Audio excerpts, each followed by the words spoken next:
Ozone for Life is the slogan for World Ozone Day 2020. This year, we celebrate 35 years of global ozone layer protection. World Ozone Day is observed on September 16th every year.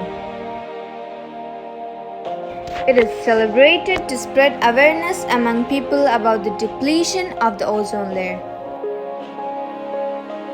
and search for possible solutions to preserve it. 15 to 35 km above Earth's surface has a gas called ozone surrounds the planet.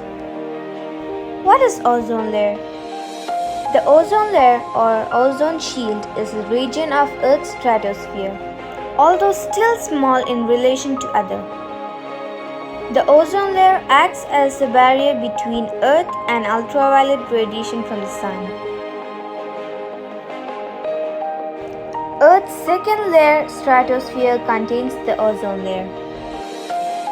However, pollution has caused the ozone layer till then exposing life on Earth to dangerous radiation. The ozone layer acts as the Earth's sunscreen by absorbing about 98% of damaging UV light. Ozone protection on Earth. Ozone layer hole expansion. Ozone layer gotten thinner.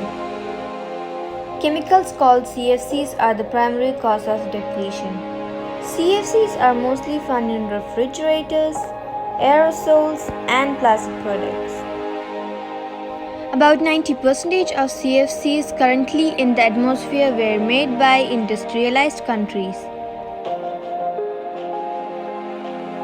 On December 19, 1994, the UN General Assembly proclaimed September 16 the International Day for the Preservation of the Ozone Layer, commemorating the date. In 1987, on which the Montreal Protocol on substances that deplete the ozone layer was signed. The closure of the hole in the ozone layer was observed 30 years after the protocol was signed. Due to the nature of the gases responsible for ozone depletion, their chemical effects are expected to continue for between 15 to 100 years. Earth without ozone is like a house without a roof. Depletion of the ozone will lead the Earth towards mass extinction. It is time we come together and do our bit to preserve the environment by preventing the use of CFCs, embracing energies, and promoting sustainable mobility. Controlled use of ozone-depleting substances and the related reductions have not only helped to protect the ozone layer for this and future generations, but have also contributed significantly to global efforts to address climate change. So let us put our hands together to rescue, reduce, and recycle.